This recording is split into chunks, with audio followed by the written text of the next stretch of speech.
after a few minutes waiting, we use this kind of spikes, very authentic catering for takoyaki, and after we wrap, we should turn it.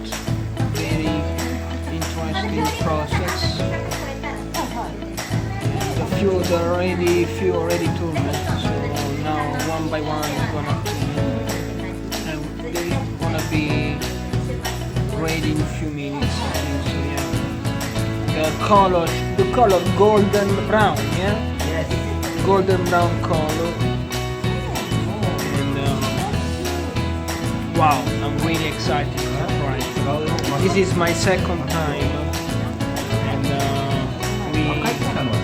we came here. And, I always say yes when there's takoyaki party.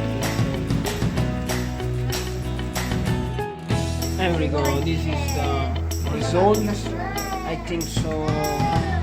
Should be ready in a minute or so. Yes.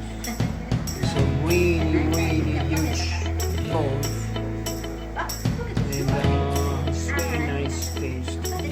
We can have it with some sauce. I like with mayonnaise, but they actually have the bulldog sauce, yeah, bulldog sauce. This is takoyaki sauce, yeah. Takoyaki.